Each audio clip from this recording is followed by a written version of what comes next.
1911 में हांस केल्सन जी ने अपनी रचना में सोशियोलॉजिकल स्कूल ऑफ थॉट और नेचुरल स्कूल ऑफ थॉट के अगेंस्ट में अपने कुछ विचार दिए। उनका ये मानना था कि जो लीगल सिस्टम है उसकी स्टडी बाकी के सोशल साइंसेज और डिसिप्लिन से अलग करके पढ़ा जाना चाहिए और इसी वजह से उनकी इस थ्योरी को प्योर थ्योरी ऑफ लॉ के नाम से भी जाना जाता है। आज हम इसी थ्योरी के अंतर्गत उनके मेन प्रोविजंस, उनके बिलीफ्स और उनके अगेंस्ट में जो भी विचारधाराएं आई उनकी चर्चा करेंगे। तो आइए आराम से प्रारंभ करते हैं।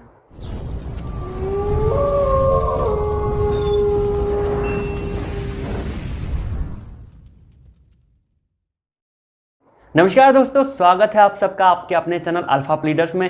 मैं अभिषेक मिश्रा वशिष्ठ प्रस्तुत हूं एक और अध्याय, एक नई थ्योरी के साथ जो कि है केल्सन्स प्योर थ्योरी ऑफ लॉ।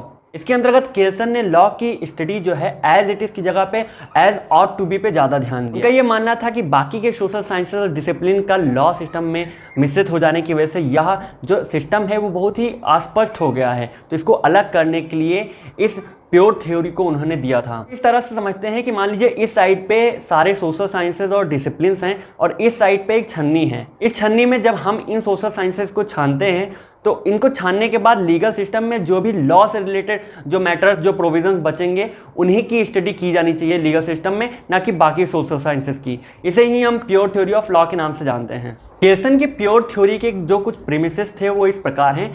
इनका सबसे पहला ये मानना था कि लॉ को हम एज इट इज़ की जगह पे एज ऑट टू बी की तरह पढ़ा जाना चाहिए। जैसे कि मान लो किसी व्यक्ति ने अगर कत्ल किया है, मर्डर किया है, तो उसकी उसे सज़ा मिलनी चाहिए। अगर किसी व्यक्ति ने मारपीट किया है तो उसके बदले में उसको सज़ा मिलनी चाहिए। दूसरी बात, इनका ये मानना था कि जो लॉ है, जो लीगल थ्योरी है, वो हर टाइम पे जनरल ज्यूरिस्प्रूडेंस की तरह ट्रीट की जानी चाहिए। इसमें एक तरह का यूनिवर्सल नेचर, एक यूनिवर्सल फीचर पाया जाना चाहिए, सार्वभौमिकता होनी चाहिए। तीसरी बात उन्होंने वो कही जो इनकी पूरी थ्योरी का कोर है कि जो लॉ सिस्टम है उसको प्योर होना चाहिए, बाकी के सोशल साइंसेज और डिसिप्लिन से अलग होना चाहिए। और चौथी बात, उन्होंने लॉ सिस्टम को एक नॉर्मेटिव साइंस की तरह इंट्रोड्यूस किया, ना कि बाकी साइंसेज की तरह।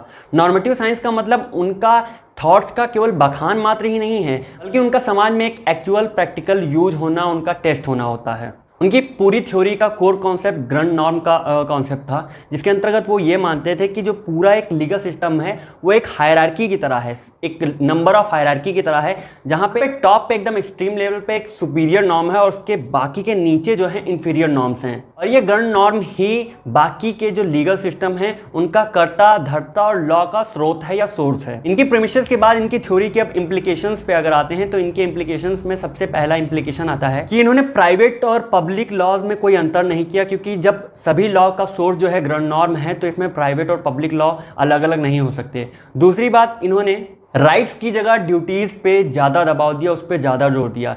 तीसरी बात, इन्होंने नेचुरल पर्सन और ज्यूरिस्टिक पर्सन के मध्य कोई अंतर नहीं माना। चौथी बात कि सब्सटेंसिव लॉ और प्रोसीडरल लॉ दोनों रिलेटिव हैं, जिनमें से प्रोसीडरल लॉ ज़्यादा प्रायोरिटी रखता है, ज़्यादा इंपॉर्टेंट। ये और सबसे आखिरी बात कि वो सेपरेशन ऑफ पावर में बिलीव नहीं रखते थे। उनका ये मानना था कि ये जो तीनों जो एजेंसीज हैं, लेजिस्लेचर, एग्जीक्यूटिव और जुडिशरी, ये तीनों ग्रंड नॉर्म के जो रिक्वायरमेंट्स हैं उनको फुलफिल करने के लिए बनाई गई हैं।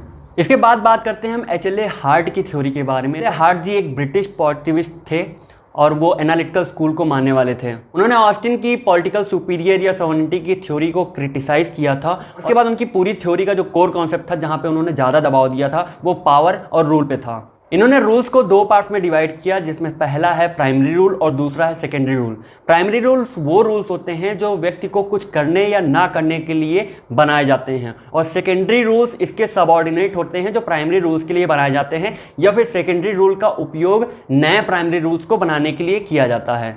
इसके अलावा इन्होंने लीगल सिस्टम में रूल से रिलेटेड कुछ डिफेक्ट्स और उसके रेमेडीज बताए। डिफेक्ट्स ये हैं और उनकी रेमेडीज ये हैं। डिफेक्ट्स में कुल मिला के 3 डिफेक्ट्स उन्होंने बताए थे, जिनमें सबसे पहला अनसर्टेनिटी, दूसरा स्टैटिक कैरेक्टर और तीसरा इनएफिशिएंसी था, और उसके जो रेमेडीज थे वो ये सब हैं।